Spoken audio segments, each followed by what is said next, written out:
प्रिय दर्शकों नमस्कार। आज के हिंदी समाचार बुलेटिन में आप सभी का स्वागत है। आइए सुनते हैं आज के मुख्य समाचार। सेल राउरकेला इस्पात संयंत्र में विश्व इस्पात सुरक्षा दिवस पालित। सेल आरएसपी के नर्सेज प्रशिक्षण संस्थान में विद्यार्थियों की शारीरिक तंदुरुस्ती, बुद्धिमत्ता और सृजनशीलता को परखने के लिए प्रतियोगिताएं आयोजित। और सेल राउरकेला इस्पात संयंत्र द्वारा उत्कल गौरव मधुसूदन दास की पुण्यतिथि पर श्रद्धांजलि अर्पित। अब समाचार विस्तार से। 28 अप्रैल 2023 को विश्व इस्पात सुरक्षा दिवस के अवसर पर सेल राउरकेला इस्पात संयंत्र आरएसपी में जागरूकता कार्यक्रम और विचार मंथन सत्र आयोजित किए गए। सीमित क्षेत्र सुरक्षा पर एक संगोष्ठी का आयोजन किया गया, जिसकी अध्यक्षता मुख्य महाप्रबंधक प्रभारी सेवाएं श्री देवव्रत दत्ता ने की। इस अवसर पर महाप्रबंधक प्रभारी सुरक्षा सुश्री आशा सुनील काथा और संयंत्र के अन्य वरिष्ठ अधिकारी उपस्थित थे। संगोष्ठी में विभिन्न विभागों के विभागीय सुरक्षा अधिकारी, क्षेत्रीय सुरक्षा अधिकारी और लाइन मैनेजर्स शामिल हुए। इस अवसर पर बोलते हुए श्री दत्ता ने विभागों द्वारा लिए गए विभिन्न सीमित क्षेत्र कार्यों के लिए विशिष्ट सुरक्षा जागरूकता बढ़ाने के लिए ऐसे सत्रों को आयोजित करने के महत्व पर जोर दिया। श्रीमती आशा एस काथा ने शून्य दुर्घटना के लक्ष्य के मद्देनज़र सीमित स्थानों में काम करते समय बरती जाने वाली सावधानियों के बारे में विस्तार से बताया। तकनीकी सत्र का संचालन मेसर्स लिंडे इंडिया लिमिटेड के पूर्वी जोन के प्रबंधक सुरक्षा, स्वास्थ्य, पर्यावरण और गुणवत्ता श्री सौत्रिक मजूमदार द्वारा किया गया था।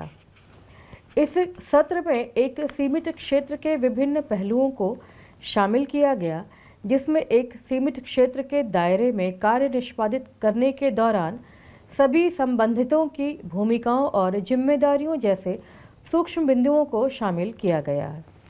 महाप्रबंधक सुरक्षा इंजीनियरिंग श्री अबकशा बेहरा ने सभा का स्वागत किया और कार्यक्रम का संचालन किया।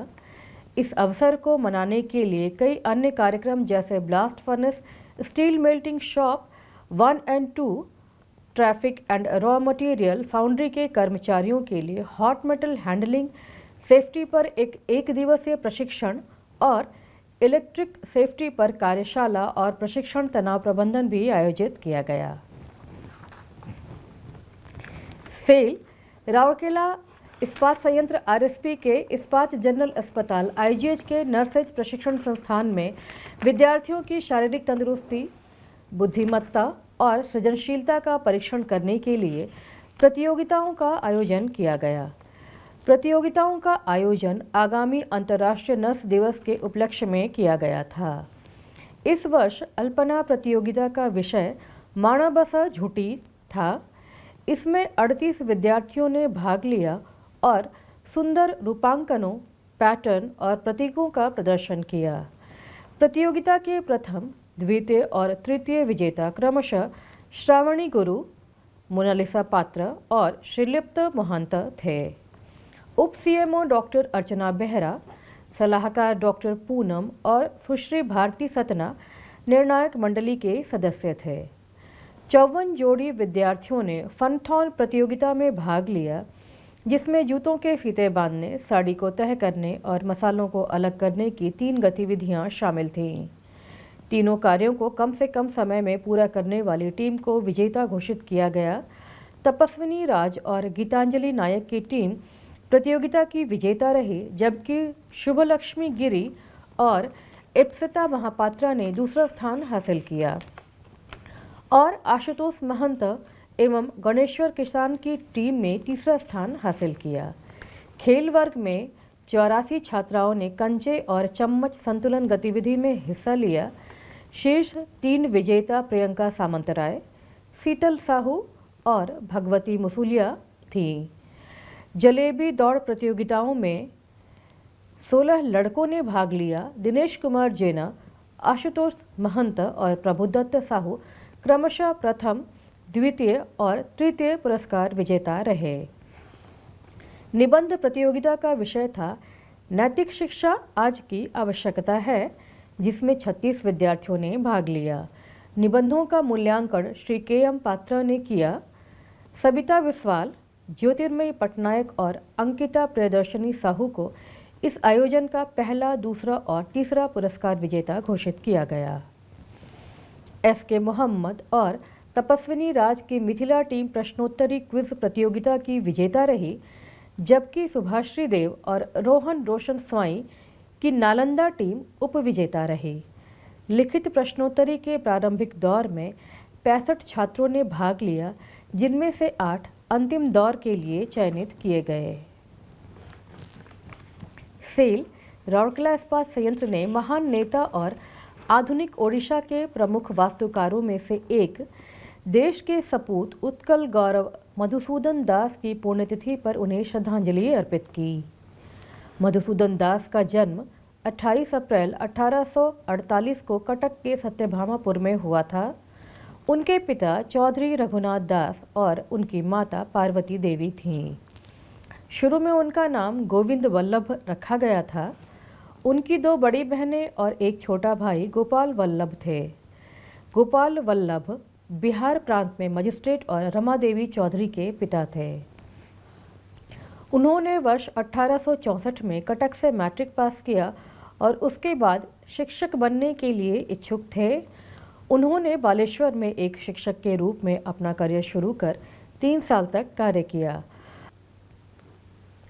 वर्ष 1866 ओडिशा के लिए विकट अकाल का वर्ष था, जिसे नअंक दुर्भिक्ष कहा जाता था। उस समय 1 लाख से अधिक लोग भूख से मर गए थे। इस साल उन्होंने खुद को ईसाई बना लिया और अपना पूर्व नाम गोविंद वल्लभ चौधरी को बदलकर मधुसूदन दास रख लिया। मधु बाबू कलकत्ता विश्वविद्यालय के पूर्व कुलपति सर आशुतोष मुखर्जी और रेवेंशा कॉलेज में सुभाष चंद्र बोस के पिता जानकीनाथ बोस के रेजिडेंट ट्यूटर थे। आम लोगों द्वारा मधु बाबू के रूप में जाने जाने वाले उन्होंने ओडिशा के लोगों के राजनीतिक, सामाजिक और आर्थिक उत्थान के लिए काम किया और एक वकील, पत्रकार, विधायक, राजनेता और समाज सुधारक के रूप में भी काम किया।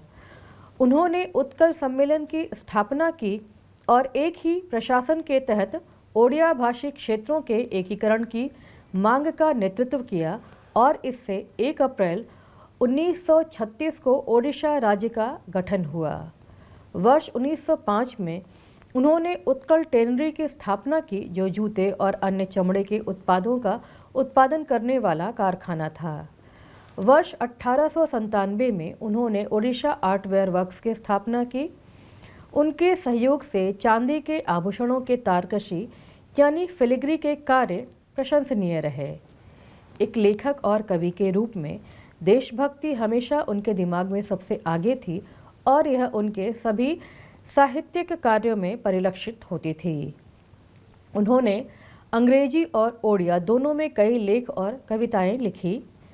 उनकी कुछ महत्वपूर्ण कविताएं हैं उत्कल संतान, जाति इतिहास और जननीर उक्ति। वे ओडिया, बंगाली और अंग्रेजी में बराबर के वक्ता भी थे। उत्कल गौरव के नाम से लोकप्रिय जो ओडिशा का गौरव है, मधु बाबू का 85 वर्ष की आयु में 4 फरवरी 1934 को निधन हो गया। अपनी मृत्यु के समय तक उन्होंने अपनी सारी संपत्ति ओडिशा के लोगों की भलाई के लिए खर्च कर दी और खुद को दिवालिया घोषित कर दिया। राज्य और राष्ट्र के प्रति उनके अपार योगदान को हमेशा याद किया जाएगा। इसी के साथ आज का हिंदी समाचार बुलेटिन यहीं समाप्त होता है। नमस्कार।